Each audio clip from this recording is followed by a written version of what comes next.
Club বিশ্বকাপে Brazilian ক্লাবগুলোর একটা দুর্দান্ত জয়যাত্রা চলছে, যেখানে আর্জেন্টাইন ক্লাবগুলোর দুটা ক্লাবের একটা উঠতে পারেনি রাউন্ড অফ 16-এ। এই জায়গায় ব্রাজিলের ক্লাবগুলো কিন্তু এগিয়ে গেল। পালমেইরাস, ফ্লুমিনেন্স, বোতাফেগো সবাই উঠে গেছে রাউন্ড অফ 16-এ। চারটা টিমই উঠে গেছে রাউন্ড অফ 16-এ। আর আজ সকালে ইন্টার মিলানের কাছে হেরে বাদ পড়েছে রিভার প্লেট। এর আগে বোকা জুনিয়র্স তারাও বাদ পড়ে গিয়েছিল।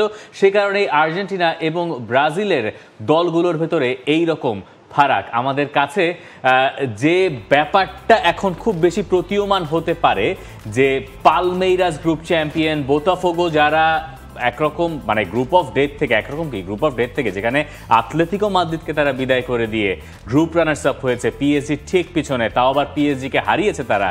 ফ্লামেঙ্গো তাদের গ্রুপে ছিল চেলসির মতো দল, ফ্লুমিনেন্সে তারাও রানার্স আপ হয়েছে। এখন যে কোনো ব্র্যান্ডের পুরাতন এসি বদলে নতুন ওয়ালটন এসিতে উপভোগ করুন 25% ছাড়।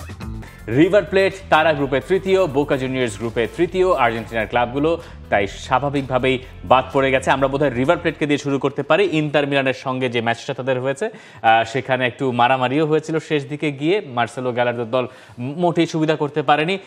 আর্জেন্টিনা এবং ব্রাজিলের দলগুলোর কম্প্যারিজন যদি আপনি করেন এইবারের ক্লাব বিশ্বকাপে, সেখানে রিভার প্লেটকে মনে হচ্ছিল যে তারা হয়তো থ্রু করে যাবে, কিন্তু আমরা দেখতে পাচ্ছি যে মন্তেরে তারা পর্যন্ত উঠে গেছে। মেক্সিকোর একটা ক্লাব, MLS থেকেও আপনি একটা ক্লাব খুঁজে পাবেন, ইন্টার মায়ামি, কিন্তু আর্জেন্টিনার কোনো ক্লাব রাউন্ড অফ 16-এ থাকছে না। দেখেন, আর্জেন্টিনার দুটা ক্লাবের একটা উঠতে পারেনি, কিন্তু এবারের ক্লাব ওয়ার্ল্ড কাপে আর্জেন্টিনার দুই ক্লাব যেই পরিমাণ কার্ড দেখেছে সেই কাউন্টটা যদি আপনি করেন, সেখানে হচ্ছে আপনার রিভার প্লেট টোটাল 13টা ইয়েলো কার্ড দেখেছে, তাদের হচ্ছে আপনার রেড কার্ডের সংখ্যা হচ্ছে 3টা। গোলের সংখ্যা যদি আপনি হিসাব করেন সেখানেও আর্জেন্টাইনরা অনেকটুকু এগিয়ে থাকবে। আর্জেন্টাইন ইন্ডিভিজুয়াল প্লেয়াররা মানে ওভারঅল টুর্নামেন্টের হিসাব করলে সেখানে দেখা যাবে আবার আর্জেন্টাইনদের গোল যা আছে সেই তুলনায় বাকিদের গোলের সংখ্যা হয়তো কম আছে। কিন্তু এই আর্জেন্টিনার লিগের এই দুটো দলের খুব বেশি ভালো করতে না পারাটা অনেকের কাছেই বোধহয় স্বাভাবিক মনে হবে, স্পেশালি ব্রাজিলের কম্প্যারিজনে। গেল কয়েক বছর ধরে কোপা লিবার্তাদোরেসের টুর্নামেন্টের যদি আপনি চ্যাম্পিয়ন হিসাব করেন সেখানে আপনি ব্রাজিলিয়ান চ্যাম্পিয়নদের খুঁজে পাবেন, কিন্তু সেই যে বোকা জুনিয়র্সের রিভার প্লেটের ফাইনাল হলো সান্তিয়াগো বের্নাবিউতে লিবার্তাদোরেসের, মানে যেটা পরে মানে শিফট করতে হয়েছিল, এরপর থেকে আসলে আর্জেন্টাইন ক্লাবগুলোর কোপা লিবার্তাদোরেসে ওই রকম সাফল্য দেখা যায় নাই। যদিও সেটা দেখা গেছে হচ্ছে কোপা সুদামেরিকানায় আর্জেন্টিনা চ্যাম্পিয়ন হচ্ছে, কিন্তু কোপা লিবার্তাদোরেসে নয়। ব্রাজিলিয়ান ক্লাবগুলো তারা ফর্মের পিকে থেকে যেমন টুর্নামেন্ট খেলতে এসেছিল সেরকমটাই তারা সেই মানটুকু রেখেছে, কিন্তু আর্জেন্টাইন ক্লাবগুলোর ভেতরে বোকা জুনিয়র্স নিজেদেরকে একটু আনলাকি ভাবতে পারে যে যেই গ্রুপে তারা ছিল, বায়ার্ন মিউনিখ, বেনফিকা, বায়ার্নের সঙ্গে তারা লড়াইটা জমিয়ে তুলেছিল, বেনফিকার সঙ্গে 2-0 গোলের লিড ছিল। অকল্যান্ড সিটির সাথে আপনি কিভাবে ড্র করেন? এক্স্যাক্টলি, অকল্যান্ড সিটির সঙ্গে আপনি যখন ড্র করেন তখন আসলে আর কোনো কিছু ধোপে টেকে না। তারা দেখেন ওই গ্রুপ থেকে তারা কিন্তু মানে কোনো ম্যাচ জিততে পারেনি। হ্যাঁ, 2টা ম্যাচ হচ্ছে তাদের ড্র করতে হয়েছে, সেই 2 ম্যাচে ড্র করার পয়েন্ট নিয়ে তারা হচ্ছে বাদ পড়লো। এই জায়গায় রিভার প্লেট তারা শেষ পর্যন্ত লাস্ট ডে পর্যন্ত ম্যাচ রেসে টিকে ছিল, সেটাও তারা বাদ পড়লো। অন্যদিকে আপনি যদি ব্রাজিলিয়ান ক্লাবগুলোর এই জার্নিটা দেখেন, আমরা প্রথমে ধরেন পালমেরাস হচ্ছে ইন্টার মায়ামির সাথে ড্র করলো, পালমেরাস সেখানে পোর্টোর সাথে ড্র করলো। এরপর আপনি বোতাফোগো তারা হারিয়ে দিল পিএসজি কে। এরপর আপনি ফ্ল্যামেঙ্গোর কথাও যদি ধরেন, সেখানেও তারা হচ্ছে চেলসির সাথে জিতলো তারা। ডর্টমুন্ডের এগেইনস্টে জিতে গেছে হচ্ছে আপনার ফ্লুমিনেন্সে, ড্র করেছে ফ্লুমিনেন্সে।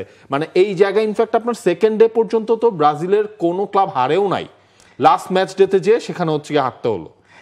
তার মানে এই যে একটু ব্যালেন্স হয়ে গেল, মানে যদিও ইন্টারন্যাশনাল ফুটবল আর ক্লাব ফুটবলে কখনো ব্যালেন্স হয় না, কিন্তু একটা ব্যালেন্স কোনোভাবে একটু হয়ে গেল। যাই হোক, রিভার প্লেটের এই বিদায়ের পরে ফ্রাঙ্কো মাস্তানতুনো তিনি এখন রিয়াল মাদ্রিদে যোগ দেবেন, এই ব্যাপারে আর কোনো সংশয় নাই। তার সঙ্গে ওই শেষটা হয়ে গেছে ইন্টার মিলানের সঙ্গে রিভার প্লেটের যে ম্যাচ হয়েছে আজ সকালে, এবং ওই গ্রুপের যে স্ট্যান্ডিং তাতে ইন্টার এবং মন্তেরে এই দুই দল উঠে গেছে।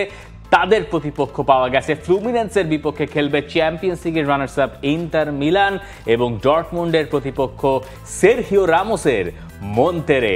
সেরহিও রামোসের দলটা ক্লাব বিশ্বকাপের রাউন্ড অফ 16 উঠে গেছে, এটা ম্যাসিভ ব্যাপার বোধ হয়। এবং লাস্ট ম্যাচে তারা কি করেছে, 4-0 গোলে তারা জিতেছে। একই সময় যে ম্যাচটা হয়েছিল ওই ম্যাচেও কিন্তু দুর্দান্ত পারফর্ম তারা করেছে, মানে পুরো একচেটে। এবং আমার মনে হয় কি, মানে আন্ডার ডগ যদি বলেন এই ক্লাব ওয়ার্ল্ড কাপে, এমন ছেড়েকে আপনার হচ্ছে ধরতে হবে।